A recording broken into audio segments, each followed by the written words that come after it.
একসময় মাথায় ঝুড়ি নিয়ে পাথর বয়ে নিয়ে যেতেন তিনি। সেই সাধারণ শ্রমিকের জীবন থেকে কয়েক বছরের ব্যবধানে কিভাবে তৈরি হলো কোটি কোটি টাকার সাম্রাজ্য। জেলার পাথর ব্যবসায় তার প্রভাব, বিপুল সম্পত্তির অভিযোগ এবং হঠাৎ করে সামনে আসা নগদ টাকা ও সোনার ভান্ডার, সব মিলিয়ে এখন ঘিরে উঠেছে একের পর এক প্রশ্ন।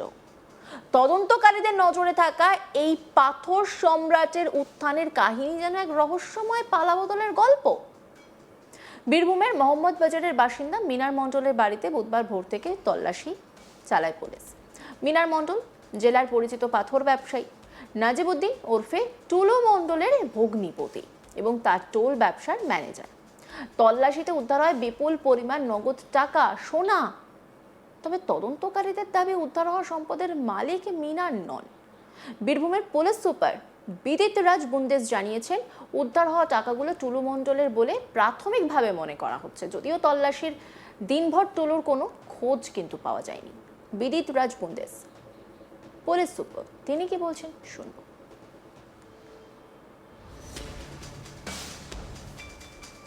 বীরভূম জেলা পুলিশের একটা টিম একটা ইনফরমেশন পায়।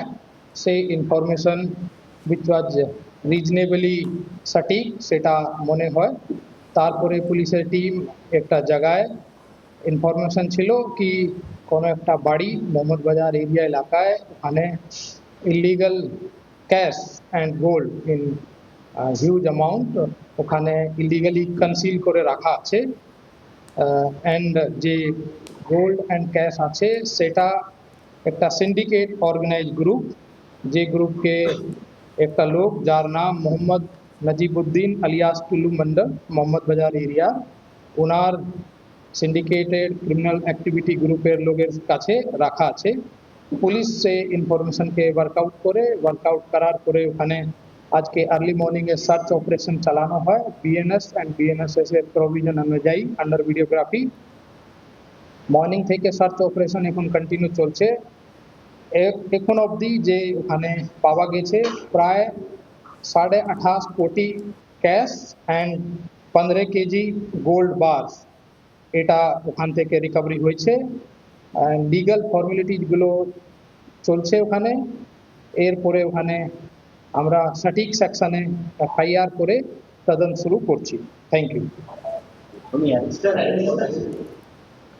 যেহেতু প্রসিডিংস চলছে ওখানে অ্যারেস্ট भी হবে লোক, যেহেতু প্রসিডিংস আর কন্টিনিউইং, তো অ্যারেস্ট হবে ওখানে।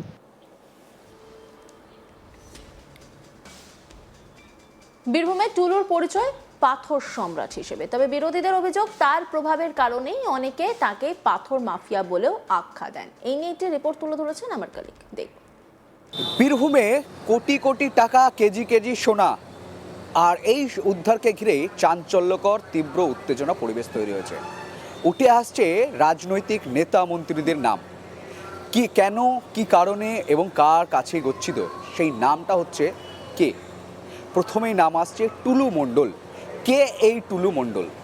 কিভাবে তার উত্থান এবং এই উত্থানের পর তার কি এবার পতনের শুরু, এই প্রশ্ন ঘুরপাক খাচ্ছে। তার আগে বলে রাখি টুলু মণ্ডলকে। টুলু মণ্ডল হচ্ছে বাম জামানা শেষ হতেই, তৃণমূলের জামানা শুরু হতেই আস্তে আস্তে করে যে টুলু মণ্ডল একটা সময় পাথর এলাকায় পাথরের ঝুড়ি নিয়ে পাথর বওয়াতো, সেই টুলু মণ্ডল আজকে কোটি কোটি মালিক।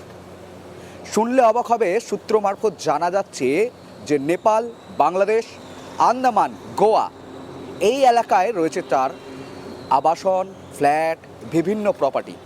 সাথে সাথে কিন্তু তার কাছে এই যে 28,50,15,00,000 কেজি সোনা, এইটা শুধুমাত্র বীরভূমের একটি প্রত্যন্ত গ্রাম মোহাম্মদ বাজার থানার অন্তর্গত রাউতার এলাকা থেকে উদ্ধার হয়েছে।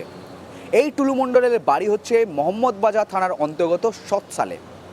এই সৎসালেই তিনি কিন্তু এলাকায় যে পাথর খাদান রয়েছে দেউচাপাচামি এলাকায়, সেই পাথর খাদানে বাম জামানায় শেষের দিকে তিনি কিন্তু একজন এই পাথরের সাথে শ্রমিকের কাজ করতেন।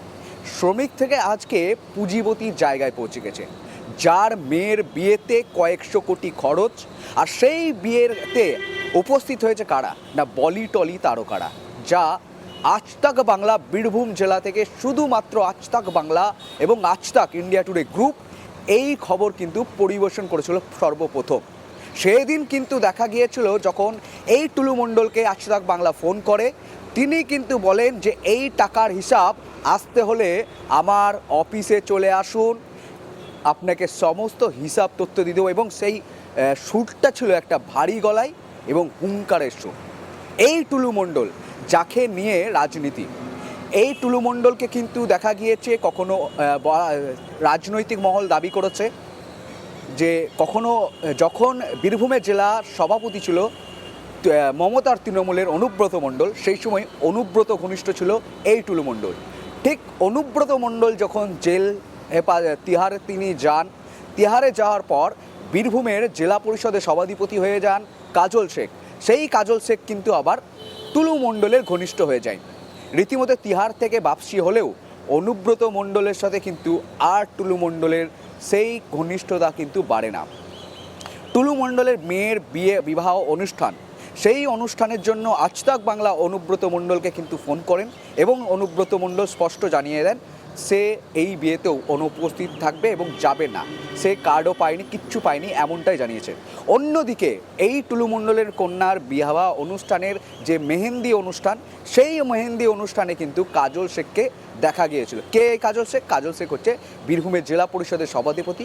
অন্যদিকে কিন্তু ইনি আবার হাসন বিধানসভার তৃণমূলের বিধায়ক, অর্থাৎ মমতার যে জোড়া ফুলের চিহ্ন, সেই চিহ্ন উনি এখন বর্তমানে কিন্তু ঋতব্রতপন্থী তৃণমূলে রয়েছেন।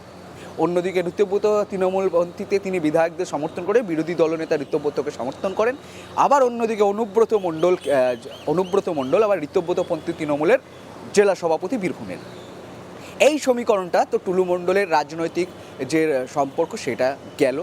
কিন্তু দেখা যাচ্ছে যে এই টুলু মণ্ডল এত সম্পত্তি কোথা থেকে করেছে, কিভাবে করেছে, এইটা সবচেয়ে বড় প্রশ্ন। এবার উত্তরে যে বারবার বলা হয়েছে সেই সময়ে বিরোধী দলনেতা হিসাবে ছিলেন শুভেন্দু অধিকারী, তিনি কিন্তু বর্তমানে এ রাজ্যের মুখ্যমন্ত্রী। ওই সময় শুভেন্দু অধিকারী বারবার কিন্তু এই টুলু মণ্ডলের নাম তিনি করতেন এবং এই টুলু মণ্ডলের সঙ্গে আরও একটি বিস্ফোরক তথ্য কিন্তু সামনে উঠে আসছে। সেটা হচ্ছে যে মোহাম্মদ বাজার যে থানা, এমডি আলী এই থানার ওসি ছিলেন এবং এই থানাকে কিন্তু মাসোহারা দিত টুলু মণ্ডল 1 কোটি টাকা করে মাসে। এমনকি আরও সূত্র মারফত জানা যাচ্ছে যে নলহাটি থানা সেই সময় তৎকালীন ওসি যে ছিলেন তাকেও মাসোহারা দিত 1 কোটি টাকা করে। এই টাকা কাদের টাকা? এইটাই সবচেয়ে বড় প্রশ্ন। এত টাকা কিভাবে করলো টুলু মণ্ডল, এটা সবচেয়ে বড় প্রশ্ন। এবার আসা যাচ্ছে যে ভারতবর্ষের 140 কোটি টাকা কিন্তু টুলু মণ্ডলই চুরি করেছে, তা এখন স্পষ্ট। অন্যান্য খবরের আপডেটের জন্য অবশ্যই নজর রাখুন আজ তাক বাংলার ইউটিউব স্ট্রিমিংয়ে। লাইক, কমেন্ট, শেয়ার এবং সাবস্ক্রাইব করতে ভুলবেন না।